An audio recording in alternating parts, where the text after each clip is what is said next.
Hi, I'm Laurie Dobson. This is Island Update. It's Friday, May 29th, 2020, and I'm on the island of Great Cranberry in Maine. I just had a scare this morning because I was trying to get my dogs to do something differently and change a pattern of behavior, which I mentioned in my video yesterday. They took it out on me this morning. So they sneaked out the door and took off. And I didn't think they'd go far because of the rain, so I looked away for 3 seconds and boom, gone.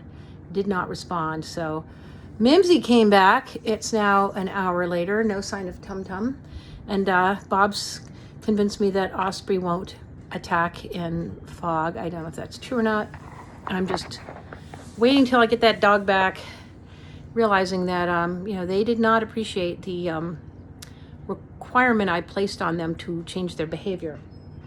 They did it. They changed their peeing spot to a place I can appreciate a little more. But other than that, they're fit to be tied, I guess. Anyway, I'll find her eventually, I hope, because I'm going off island in about an hour. Breathing, relaxing, things to worry about, things not to worry about. That's my main learning threshold every day these days. Things out of my control, the serenity prayer, let go. Things under my control, do what I can, and try to figure out which is which. So I've been successful in keeping my responsibilities to the various Zoom meetings that I've had to do, and a couple that one that I hosted. It's learning a new technique. It's the things that I miss the most are the sense that you can be relaxed about being near people. Getting near people is always a joy, when you can kind of voluntarily both kind of, the process of becoming a friend is actually just getting into somebody's inner space and feeling welcome there a little bit more, it's a reciprocal mutual thing. And now we're all shoved back, like we're all no longer friends. I think it's such a huge mistake. But I'm in thinking about that change, thinking of it just as a change, a neutral change. How can I apply that in my locality here on the island? How can I be okay with something that feels so radically wrong to my human part of me, but almost welcome to another inside part of me that wants and needs this time to do something differently, to help my species grow in a new direction. It's interesting that it's spring. It's 100 years ago, there were tumultuous things happening too. So it's not like, my conspiratorial thinking would have me believe that this is, foisted upon us just for malevolent purposes. But even if this was engineered to create a need for something different, that doesn't mean that the need for something different is under any one person or any few people's control. They may have a lot of, money on paper, but in terms of human capital, in terms of human lives and values, is it really something we really have to put so much of our own personal power and investment into and fear into? I think of fear as an energy that can be directed lovingly if it's informed. That wasn't bad.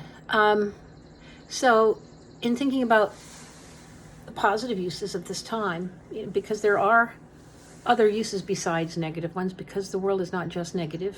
It's not just yang, it's not just destructive, it's just not the elemental force of one side of something. It's not just half of a dichotomy. I don't think the world is meant to be dichotomous. I think we're meant to look at all of the things that are happening now and find a way as humans to do better. And so a catastrophe is an opportunity for somebody to exploit, but it's also an opportunity to, what's the opposite of exploit? Enhance, enrich, uplift, progress, move forward as people. So it's power that shouldn't be trivialized or wasted. I'm just looking at a bird on a branch right outside the kitchen window here. And their feeder is almost out. They're looking at me now. They're saying, okay, what's going on here? It's supposed to be full. We'll go to the suet, but we really want the bird seed. Okay, I got it. Okay, I got the message from the natural nature world. It's good to know when to make the most of a situation, which is always, but not just so you can control or use or dominate or advantage yourself. Sometimes the best things in life are when you're unadvantaged, when you're disadvantaged, because you learn how much is true and right in the world that isn't a product of your thinking mind. You're the part of your brain that kind of somewhat reptilian, that wants to just do its own thing and fie on everyone else.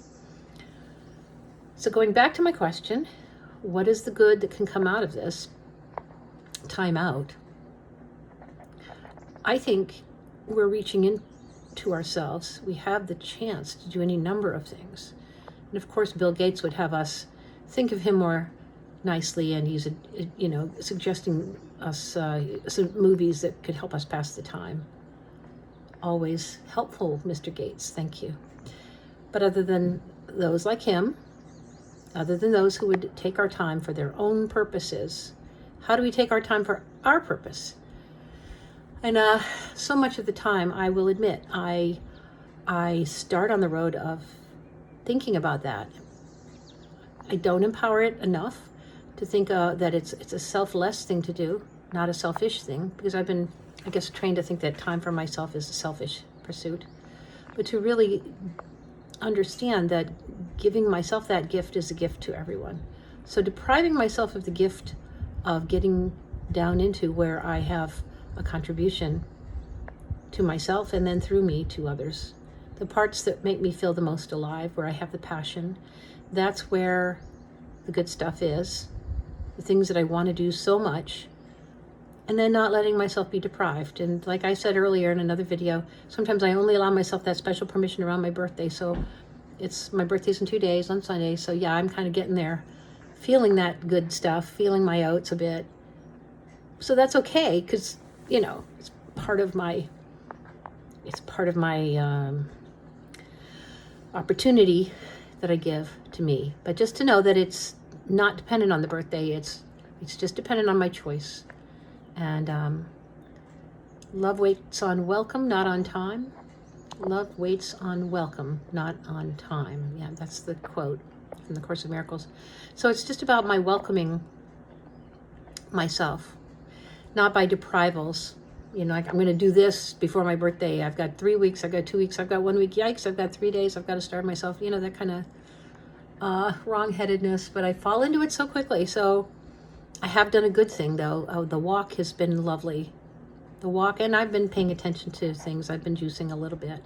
That's also great. But the special gifts that I'm talking about for all of us with this mass sit back time, we've hit pause button.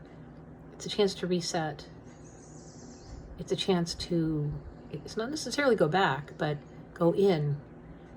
And all the meditation people have suggested it, but there is something there. However we get there, and I think that has to be more individual.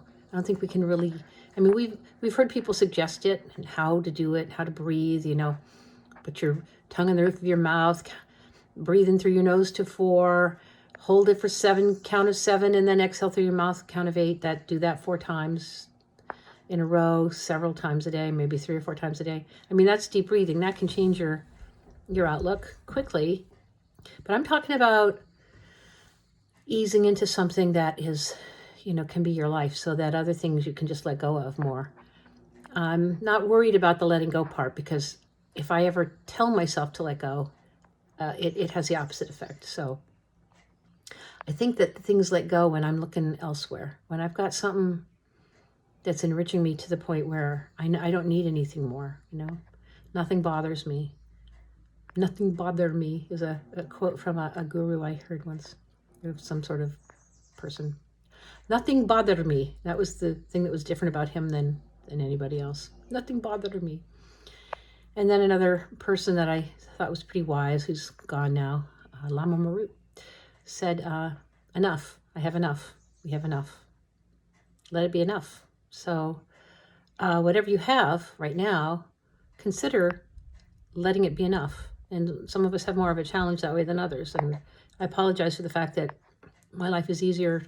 It's easier for me to say that than some people. It's maybe not as easy if I compared myself to other people. I could think of deprivations, but along the way, somehow we're living our life right where we are in the midst of all of this to learn that we have enough, to be that person, to sit on our inside ourselves, stand up inside ourselves, look ourselves inside ourselves in the eye with a kind regard and say, this is enough. I am enough, more than enough. And it's a gladsome thing. It's a wonderful thing.